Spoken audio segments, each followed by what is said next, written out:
بسم اللہ الرحمن الرحیم۔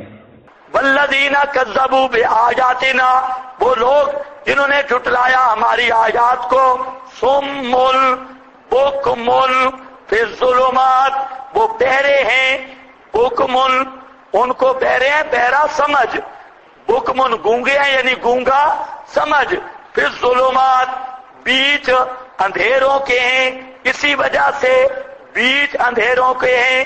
اندھیروں کے دو معنی ہیں، اندھیرا پھر دنیا، دنیا کے اندر ظلمات میں ہیں، اور آخرت میں بھی کیا ہوں گے؟ ظلمات میں۔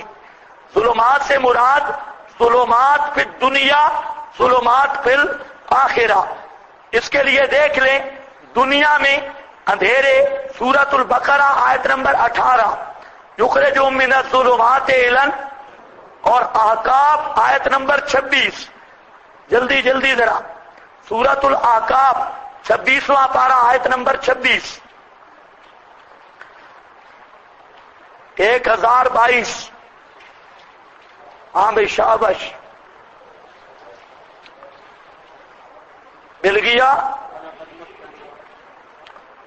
ہاں بھائی، یہاں سے مراد کون سے اندھیرے ہیں؟ اچھا جی، دیکھو جی،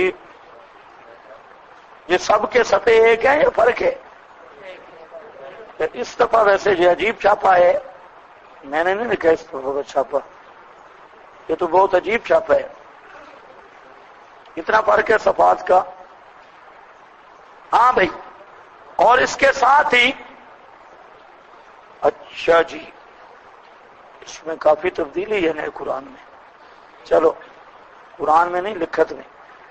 اچھا آگے، ظلمات فی الآخرہ، ظلمات فی الآخرہ کے لیے سورت بنی اسرائیل آیت نمبر 97 اور سورت الحدید آیت نمبر 13، اس میں اندھیرے ہیں جن کا تعلق کس کے ساتھ ہے؟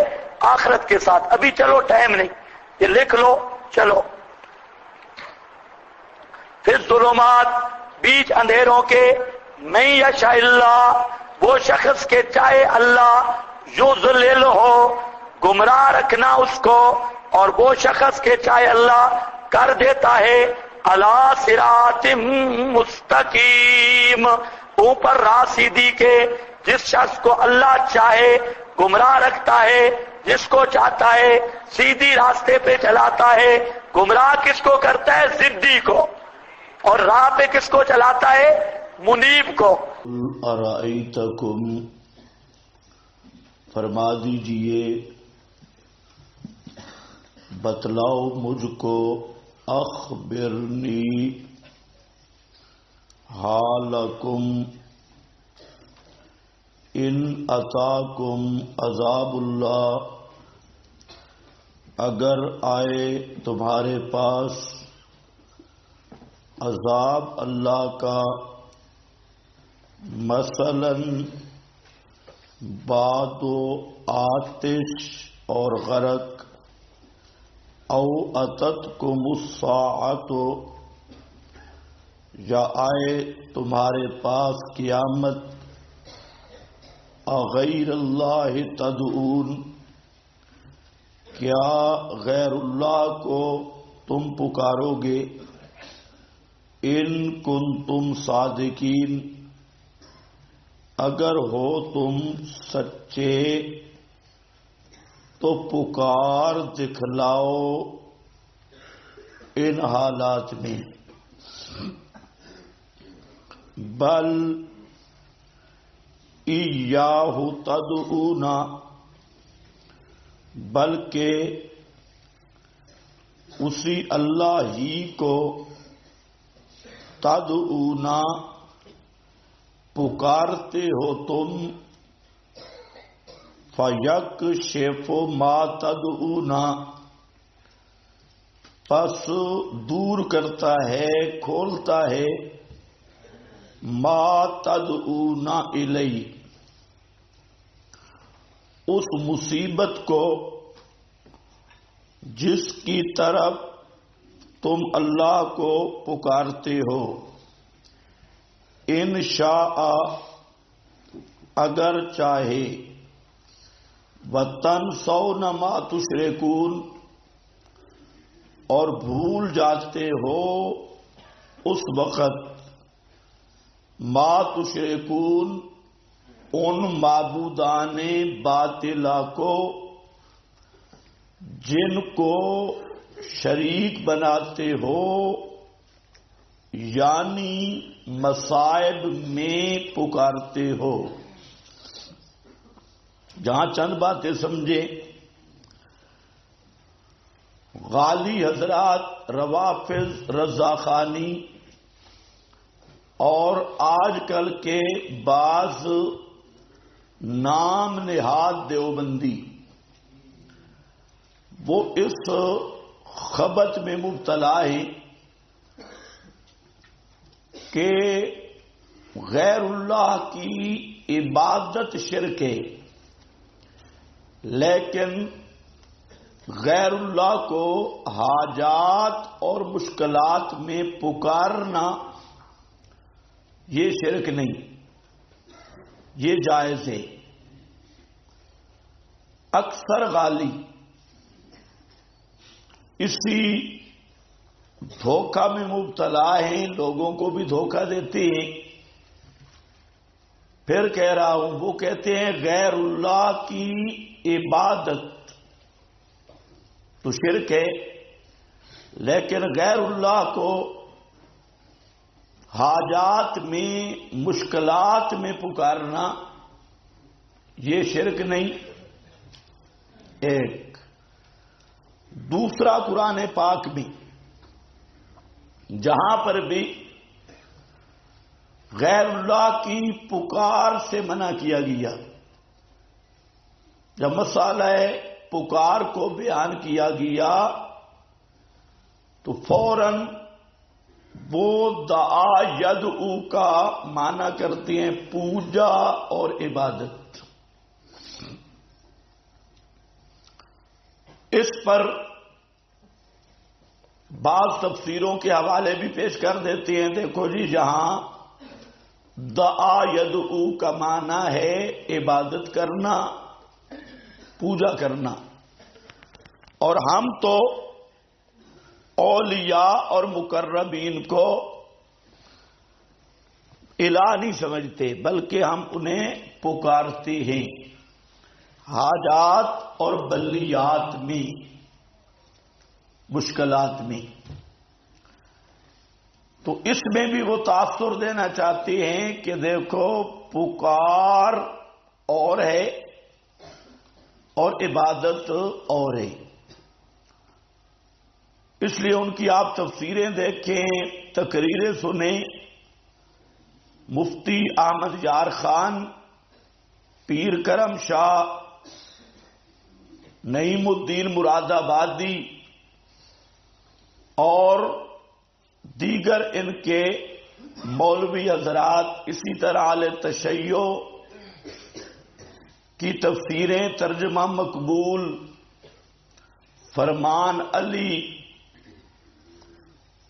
اور عربی تفاسیر جتنی ہیں، ان میں یہی ڈنڈی لگائی گئی۔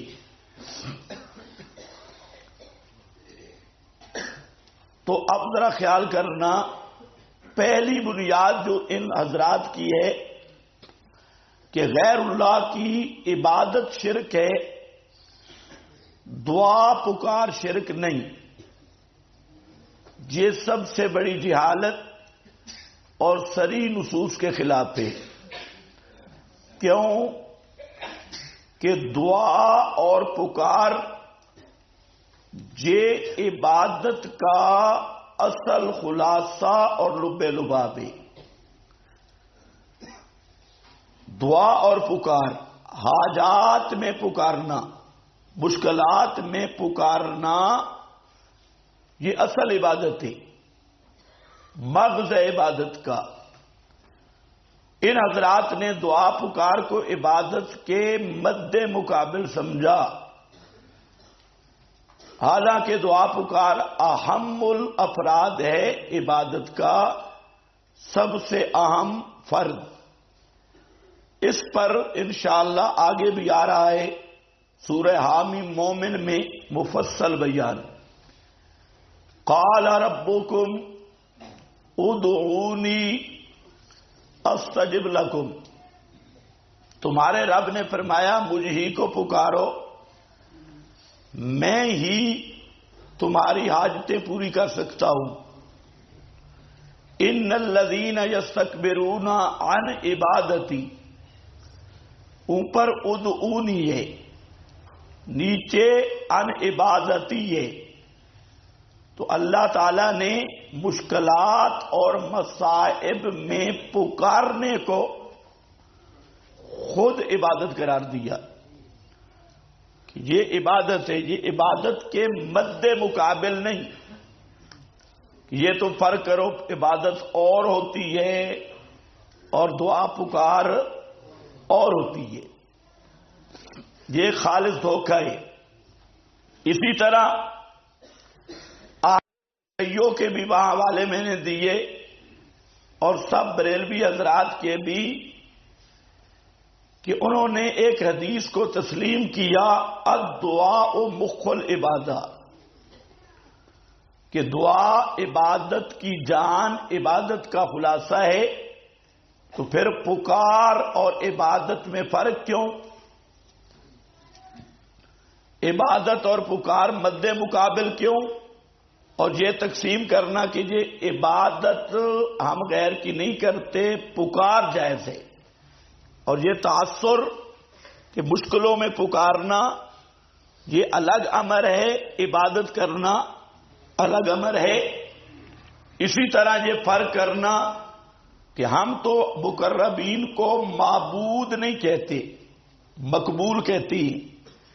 لیکن جب تم عبادت کا مفہوم بدل رہے ہو اور الوہیت والا معاملہ مقربین کے ساتھ کر رہے ہو، تو اب تم مقبول کہو یا معبود کہو، تمہارے مشرک ہونے میں کوئی فرق نہیں پڑے گا. یہ بھی ایک دھوکہ ہے. ہم تو ان کو اللہ کا پیارا سمجھتے ہیں، تو عیسائی حضرت عیسیٰ کو اللہ کا دشمن سمجھتے تھے، بی بی مریم کو اللہ کا دشمن سمجھتے،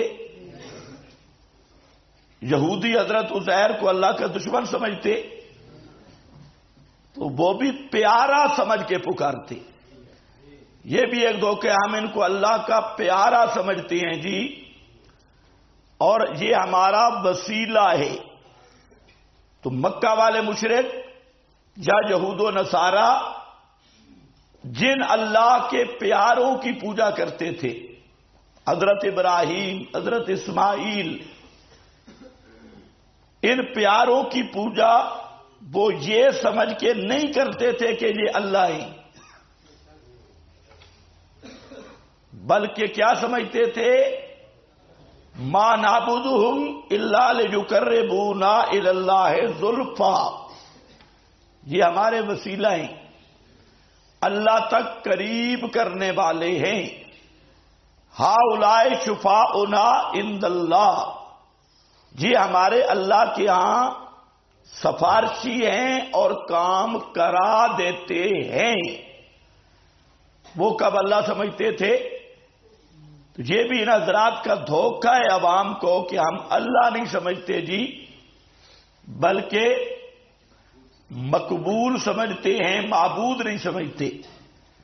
تو جب مقبول سمجھ کر معاملہ تم معبود والا کرو گے تو شرک سے نہیں بچ سکتے. بات تو اصل معاملہ کی ہے. تو ایک بات میں نے آپ کے سامنے یہ ذکر کی کہ حاجات و مشکلات میں پکارنا یہ خالص عبادت ہے، یہ عبادت کے مد مقابل نہیں ہے، خالص عبادت ہے. اس لیے اس کو کوئی توسل کہہ کے پکارے تب بھی مشرک ہے، غیر اللہ کو کوئی مقبول سمجھ کے پکارے تب بھی مشرک ہے، معبود کہہ کے پکارے تب بھی مشرک ہے. رہی دوسری بات کہ بعض مفسرین حضرات نے جہاں دعا یدعو آیا تو وہاں پر عبادت کا معنی لیا، تو اس میں ایک خاص نقطہ تھا کہ دعا دو قسم پہ ہے، جیسے تعظیم کوئی بھی ہو وہ بھی دو قسم کی ہے، دعا بھی دو قسم کی ہے۔ ایک دعا عادت ہے،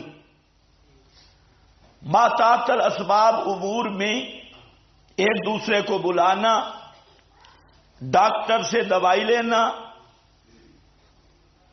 اور روٹی سے یا اس طرح کے اسباب دارالاسباب میں ان کا استعمال کرنا اور ایک دوسرے کا نیکی کے کاموں میں تعاون کرنا۔ ذوالقرنین نے کہا کہ میں تمہیں دیوار بنا دیتا ہوں، تم میرا تعاون کرو دیوار کو بنانے میں۔ اسی طرح مکان کے لیے مستری کو بلانا، خدمت کے لیے خادم کو بلانا، یہ کیا ہے؟ دعائے عادت، دعائے عادت۔ اور یہ دعا چونکہ ما تحت الاسباب امور میں ہے، اس لیے یہ دعا عبادت نہیں، یہ دعا عادت ہے۔ اور یہ دعا مشرک ہر دور میں ما تحت الاسباب امور میں اعانت حاصل کرنا، یہ اپنے معبود کے حق میں بے ادبی سمجھتا رہا، گستاخی سمجھتا رہا۔ آج اگر سامنے گاڑی پھنس جائے، پیر صاحب سامنے بیٹھا ہو، مرید کہے پیر صاحب آؤ ذرا گاڑی کو دھکا تو لگاؤ، یہ ادب ہوگا بے ادبی ہوگی؟ پیر صاحب بیٹھا ہے، مرید کہتا ہے حضرت پیر مرشد جی مجھے پانی تو لے آؤ، میں دیوار بنا رہا ہوں، تھوڑا اینٹیں تو اٹھا دو، یہ کیا سمجھے گا؟ بے ادبی۔ کیوں کہ یہ سارے امور تحت الاسباب، اور یہ دعا عادت، اور اس میں پیر سے مرید کا خدمت لینا، تعامن لینا، یہ پیر کے مقام اور ادب کے خلاف ہے۔ اور ہمیشہ مشرک جو پکار کرتا ہے وہ ما فوق الاسباب امور میں، اور وہ پکار بنتی ہے عبادت۔ اس لیے جب کشتی پھنس جائے تو کیا کہتے ہیں؟ بہاول حق بیڑا دھک۔ اب اس کا یہ مطلب نہیں ہوتا کہ بیڑے کو ادھر آ کے ہاتھوں سے دھکا لگا، اپنی غیبی طاقت سے، اپنے وہ تصرف ما فوق الاسباب سے ہمارے بیڑے پار لگا دے۔ اسی طرح تحت الاسباب کوئی مرید یہ نہیں کرے گا کہ اپنی زنانی پیر صاحب کے پاس لے جائے اور اس کو کہے کہ میرا بیٹا نہیں، آپ تحت الاسباب ذرا کچھ کریں۔ تو تحت الاسباب تو زنانی کے ساتھ اب مستری ہے، تو اس کے لیے کوئی مشرک تیار نہیں ہوگا، لیکن خود وہ تحت الاسباب کام پورا کر کے پھر کہتا ہے پیر جی بیٹا دے۔ یہ ذرا پہلے کہنا تھا نا، جہاں تحت الاسباب امور میں پیر کو بلا اور وہ تیری امداد کرے۔ آپ کو سمجھ نہیں آئی؟ انتم تخلقونہ،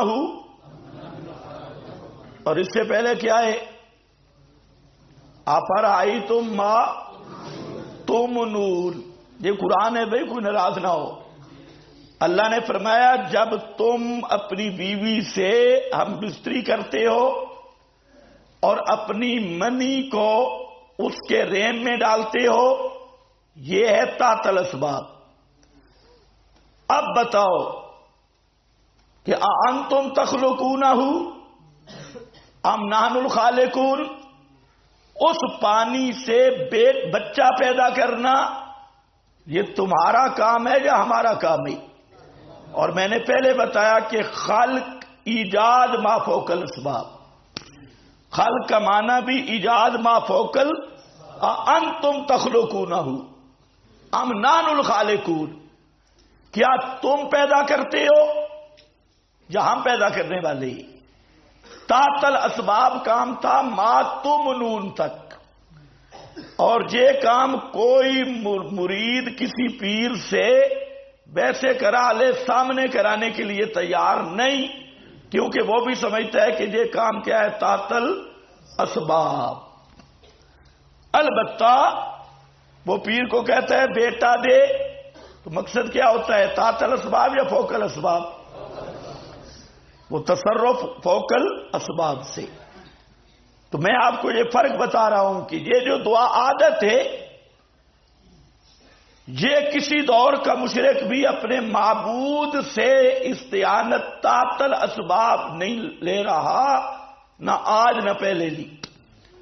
وہ استعانت کون سی ہوتی ہے؟ ما فوق الاسباب، امور میں۔ اس لیے دوسری دعا کیا ہے؟ دعائے عبادت۔ تو مفسرین کرام یہ فرق کرتے ہیں کہ جہاں دعا سے مراد دعائے عبادت ہے، دعائے عادت نہیں،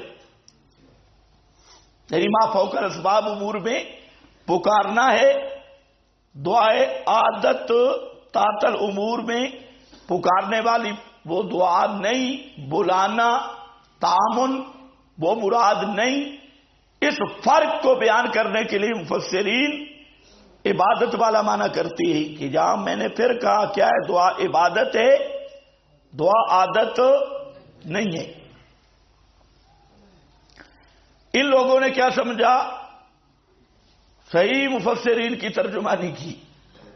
مفسرین یہ دعا عادت عبادت کا فرق کر رہے ہیں، اور یہ کیا کر رہا ہے، دعا کو عبادت کے مد مقابل سمجھ رہا ہے کہ پکار اور ہے اور عبادت اور ہے۔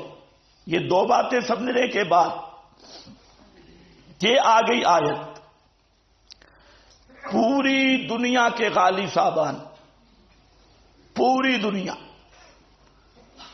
کہ غالی صاحبان کو ہمارا چیلنج ہے کہ جہاں تدعونا ما تدعونا غیر اللہ تدعونا، 3 دفعہ تدعونا کا لفظ آیا، اور تینوں کے تینوں مقام پر حاجات میں پکارنا مراد ہے۔ کس میں؟ حاجات میں مدد حاصل کرنا، ما فوق الاسباب امور میں پکارنا، اور کسی غالی کی جرت نہیں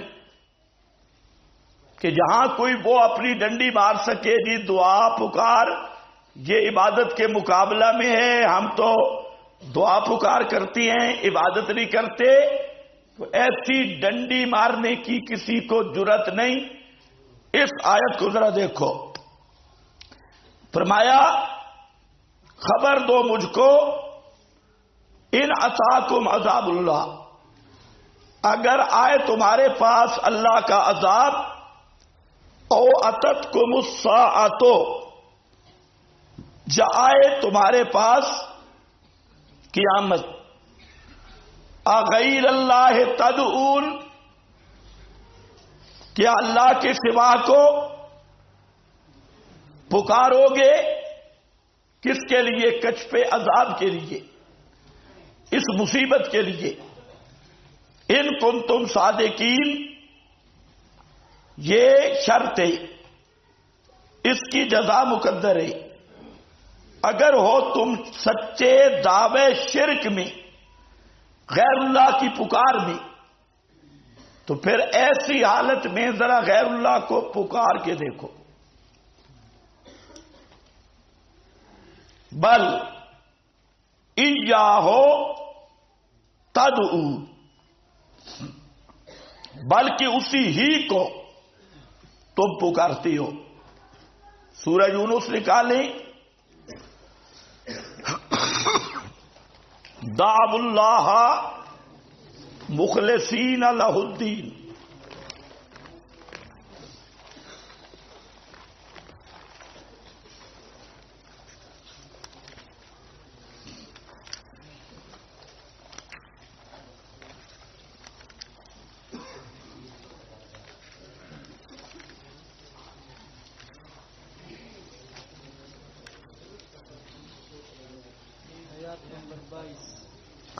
آیت نمبر 22 393.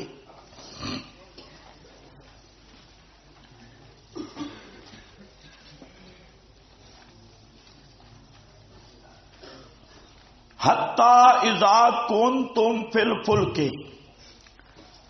حتیٰ کہ جب ہوتے ہو تم کشتیوں میں، وجرینا بہم، اور چلاتی ہیں کشتیاں ان کو، بریہن طیبہ، موافق ہوا کے ساتھ، وفرحوا بہا، اور خوش ہوتے ہیں یہ بہا، اس ہوا کی رفتار سے، جاءتھا ریح عاصف، آتی ہے ان کے پاس ریح عاصف، تیز تند ہوا، وجاءہم، اور آتی ہے ان کے پاس الموج، موجیں، من کل مکان، ہر طرف سے، وظنوا انہم احیط بہم، اور یقین کر لیتے ہیں کہ بے شک وہ مشرک، احیط بہم، گھیرا کر دیا گیا ان کا، پھنس گئے. دعوا اللہ،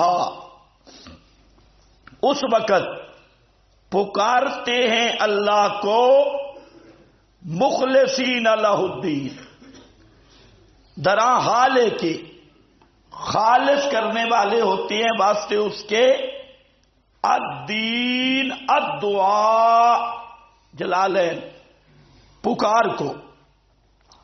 اب یہاں دیکھو، یہاں پر بھی دنیا کا کوئی غالی دعا کے معنی میں تعریف نہیں کر سکتا کہ دعا کو عبادت کے مقابل ٹھہرائے اور یہ فرق کرے حاجتوں میں پکارنا اور ہے، مصائب میں پکارنا اور ہے، اور عبادت اور ہے. یہ کسی غالی کی جرت نہیں عوام کے سامنے، تو اب وہ اپنے کلابے ملاتا ہے. اب اسی کے اوپر دیکھو کہ دعوا اللہ کا معنی کیا کر رہے ہیں سب مفسرین، معنی الاخلاص افرادہ بالدعاء مخلصین لہ الدین. اخلاص کا معنی ہے کہ ان مصائب میں وہ مشرک صرف اللہ ہی کو پکارتے ہیں اور کسی کو نہیں پکارتے. اب یہ آیت اس مضمون کی اور آیات ہے، لیکن تفصیلی آیت یہ ہے. اب یہاں دیکھو، اسی لیے سوال کیا بل ایاہ تدعون، جب ایسی مصیبتیں آتی ہیں تو تم بھی سارے آسروں کو چھوڑ کر صرف اللہ ہی کو پکارتے ہو، ساڈ سور پکار.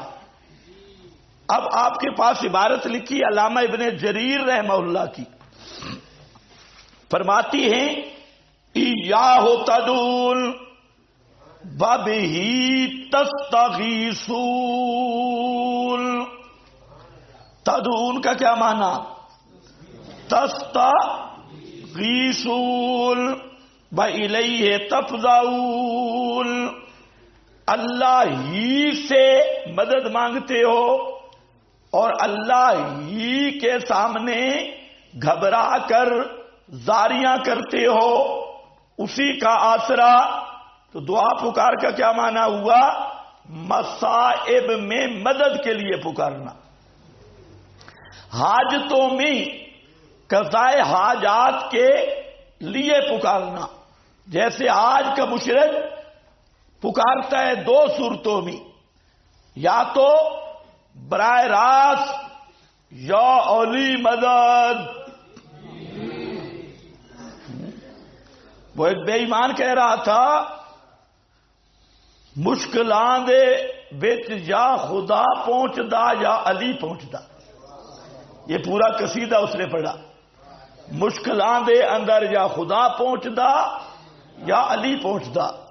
مشکلوں میں یا اللہ پہنچتا ہے یا علی پہنچتا ہے، اور یہ کہتے ہیں ولی پہنچتا ہے.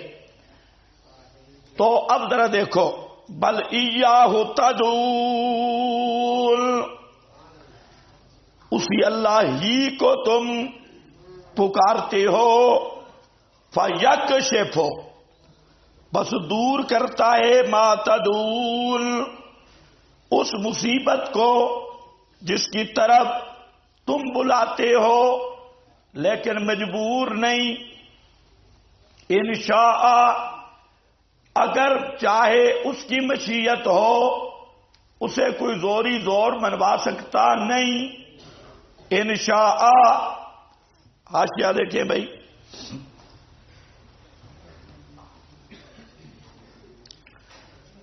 قدم المفعول للحصر، ایاہ کو مقدم کیا ہے حصر کے لیے،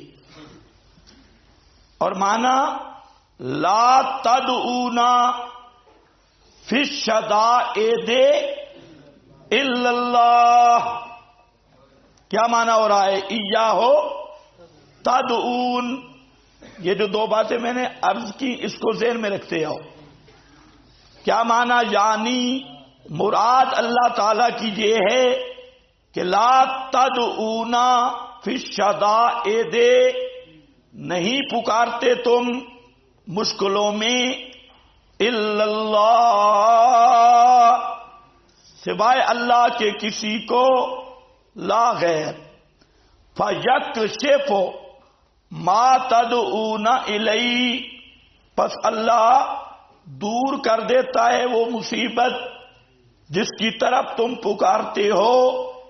اے ما تدعونہ الی کشفہ انشاء کشفہ ذالک فی الدنیا، جس مصیبت میں تم پکارتے ہو اس کو دور کر دیتا ہے اگر وہ چاہے.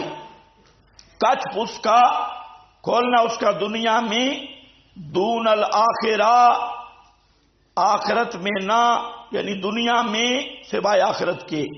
وَتَنْسَوْنَ مَا تُشْرِكُونَ، تنسونا کا معنی مفسر کر رہا ہے تترکون، چھوڑ جاتے ہو آلیتکم، اپنے بزرگوں کو، فی ذالک الوقت، اس وقت میں. کیوں؟ لما تقرر فی العقول، اس لیے کہ فطرت اور عقل میں یہ بات متقرر اور ثابت ہے، مضبوط ہے. کون سی بات؟ کون سا مسئلہ فطری ہے کہ ان القادر علی کشف الضر هو اللہ تعالی لا غیر، اس لیے کہ مشکل کشا صرف اللہ ہے، دوسرا کوئی مشکل کشا نہیں.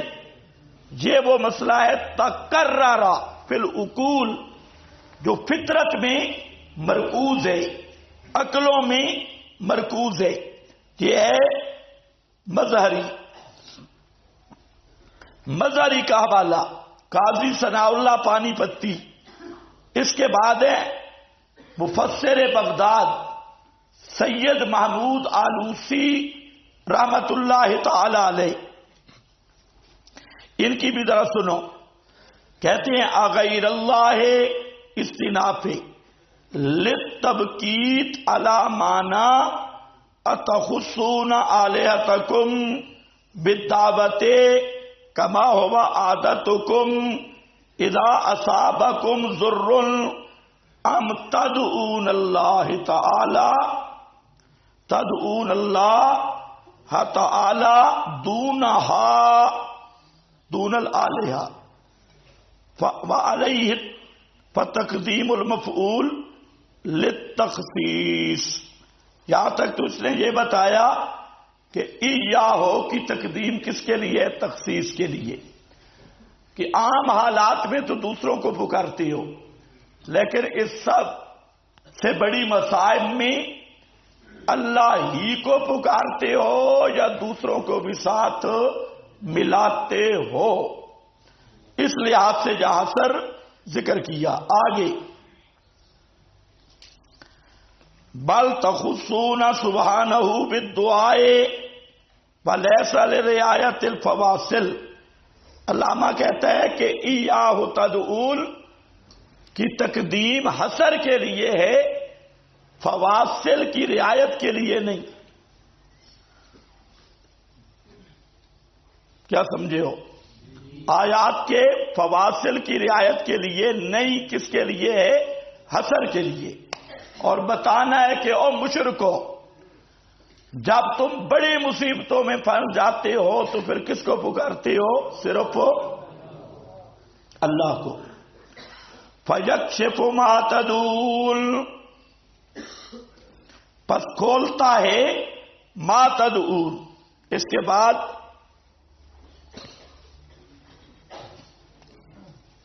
یہ حافظ ابن کثیر رحمت اللہ تعالی علیہ فرماتے ہیں لا تدعون غیرہ ایاہ، اللہ ہی کو پکارتے ہو، غیروں کو نہیں۔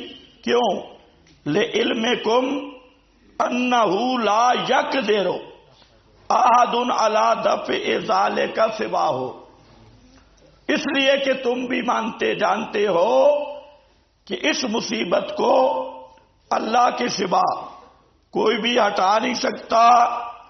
بلہذا کالا ان کنتم صادقین، اسی لیے آگے جملہ فرمایا اگر تم سچے ہو کہ اس بات میں فاتخاذکم آلہۃ معہ، اگر اللہ کے ساتھ دوسرے الہ بنانے میں تم سچے ہو تو پھر پکار دیکھو بل ایاہ تدعون فیکشف ما تدعون الیہ ان شاء وتنسون ما تشرکون، اے فی وقت ضرورت لا تدعون احدا سواہ، اس ضرورت کے وقت، سخت مصیبت کے وقت تم اللہ کے سوا کسی کو بھی نہیں پکارتے، صرف اللہ کو پکارتے ہو۔ اس کے بعد علامہ ابن کثیر نے تائیداً سورہ بنی اسرائیل آیت نمبر 67 کو ذکر کیا اور فرماتے ہیں اذا مسکم الضر فی البحر ضل من تدعون الا ایاہ، جب مصائب بحریہ میں گرفتار ہوتے ہو تو سوائے اللہ کے کسی کو بھی نہیں پکارتے، صرف اللہ کو۔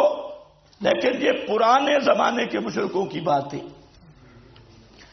آج کا غالی مشرک عین مصیبت کی گھڑی میں وہ کوئی پیر کو پکارتا ہے، کوئی امام کو پکارتا ہے۔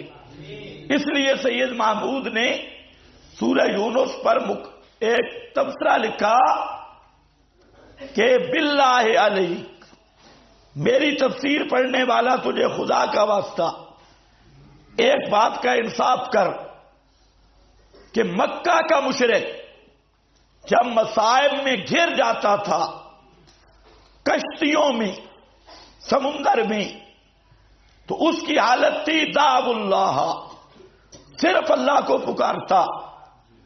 اور آج کا مشرک کلمہ پڑھنے والا یہ کیا ہے؟ منہم من یدعو الامام، بعض وہ ہیں جو کسی امام کو پکارتے ہیں، ولی اللہ کو پکارتے ہیں، حالانکہ وہ نہ سنتے ہیں نہ دیکھتے ہیں، یہ ان کو پکارتی ہے۔ کہتے ہیں تو فیصلہ کر، وہ بڑے بے ایمان ہیں یا یہ بڑے بے ایمان ہیں۔ میں آپ کو یہ سمجھانا چاہتا تھا کہ جہاں تدعونا کا معنی کیا ہے، اس پر علامہ نصفی صاحب مدارک فرماتے ہیں بل ایاہو تدعون، بلکہ اللہ ہی کو تم پکارتے ہو، بل تخصونہ بالدعاء، خاص کرتے ہو تم اللہ کو پکار کے ساتھ، دون الالہہ، نہ کہ آلہہ، فیکشف ما تدعون الیہ، اللہ اس مصیبت کو دور کرتا ہے جس کی طرف تم پکارتے ہو، ما تدعونہ الی کشفہ، تو جہاں تدعونا کا کیا معنی؟ حاجتوں میں پکارنا، مشکلات میں پکارنا، ان شاء ان ارادہ ان یتفضل علیکم، اگر ارادہ کرے تم پر اپنا فضل کرنے کا، وَتَنْسَوْنَ مَا تُشْرِكُونَ، اور تم چھوڑ دیتے ہو اپنے بنائے ہوئے شریکوں کو۔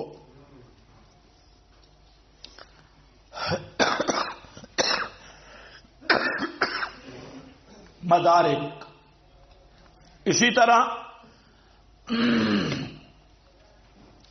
علامہ بغوی مفسر شہیر فرماتی قل یا محمد لہؤلاء المشرکین، اے محمد صلی اللہ علیہ وسلم، یہ تعین خطاب ہے، آپ کہیں ان مشرکوں کو کہ او مشرکو مجھے بتلاؤ، ان اتاکم عذاب اللہ، اگر اللہ کا عذاب آئے قبل الموت، موت سے پہلے، او اتتکم الساعہ، یا قیامت ہے تمہارے پاس، یعنی القیامہ، اغیر اللہ تدعونا، کیا اللہ کی سوا دوسروں کو پکارو گے؟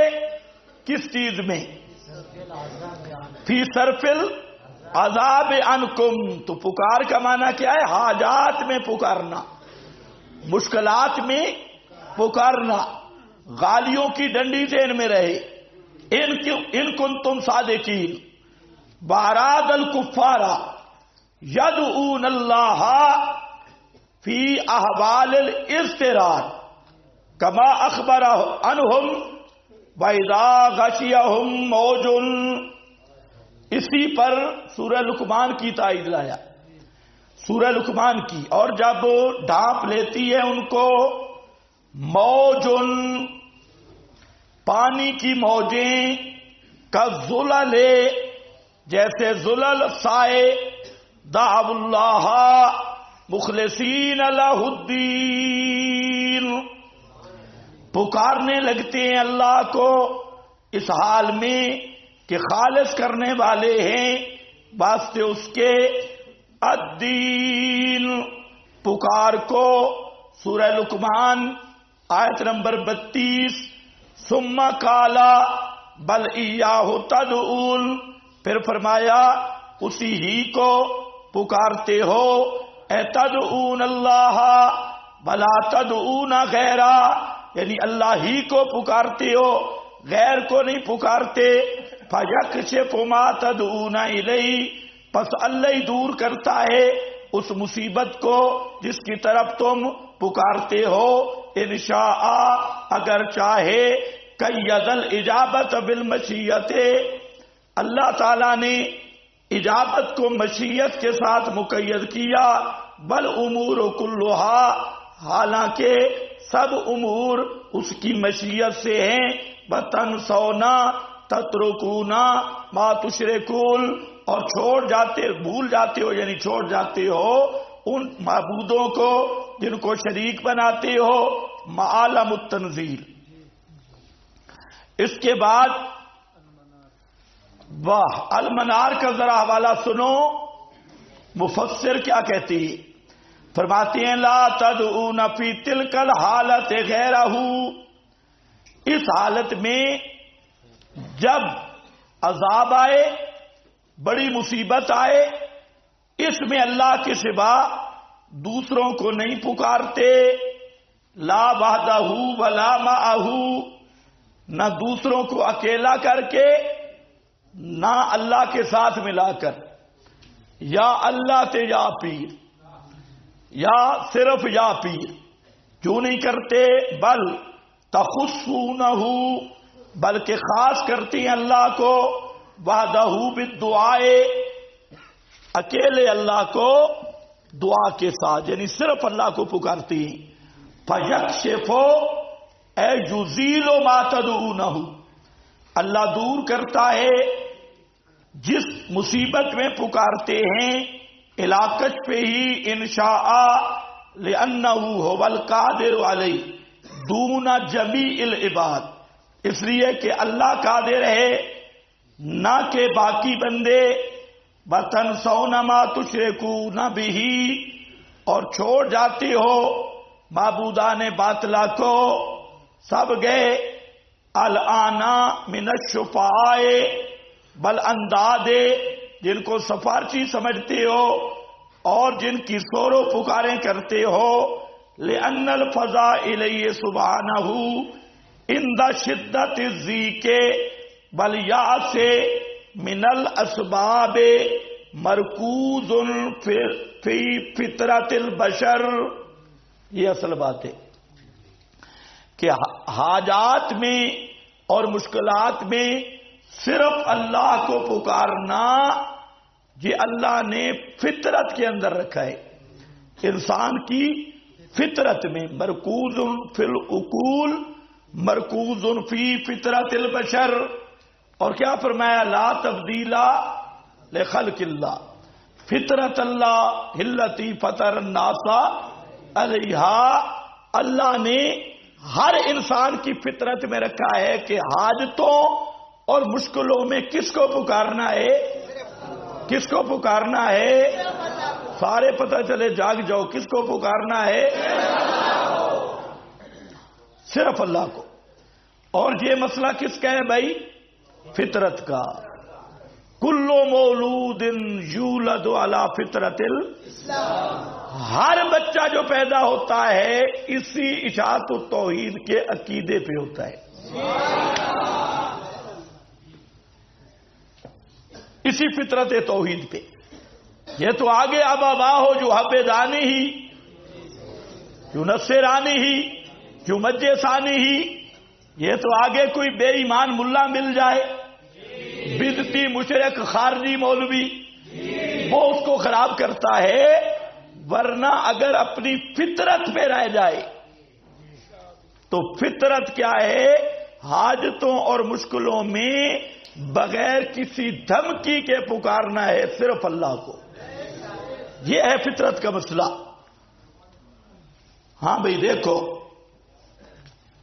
مرکوزۃ فی فطرت البشر، یہ آگے چلتے ہوئے فرماتے ہیں فلا یذهب به ما یتلقى بالتعلیم الباطل من مسائل الدین غالبا الا من تم فساد فطرته وانتهت سفالۃ طینته حتی کان کالاعجم لا یفہمو ولا یفہمو۔ امام فرماتے ہیں کہ اصل یہ مسئلہ ہے فطرت کا، اور جو ملا پیر کی تعلیم ہے شرک والی، یہ شرک والی تعلیم فطرت کے اندر جاگزی نہیں ہوتی، اندر توحید ہوتی ہے، اور جب وہ جھپیڑا لگتا ہے، مشکل آتی ہے، تو اندر جو فطرت کے مرکوز ہے وہ باہر آتی ہے چیز، اور وہ ہے اللہ کی پکار۔ ہاں یہ ہے کہ اگر فطرت مسخ ہو جائے اور بالکل آدمی گدھا بن جائے اور فطرت بالکل جانوروں جیسا ان سے بھی بدتر ہو جائے، تو پھر وہ غیر اللہ کو پکارے گا، کیونکہ اب اس کی فطرت ممسوح ہے اور مسخ ہو چکی ہے، اور اس کے اندر کوئی انسانیت باقی نہیں۔ ورنہ انسانیت کی فطرت اللہ نے یہ رکھی ہے کہ حاجتوں اور مشکلوں میں صرف اللہ کو پکارنا ہے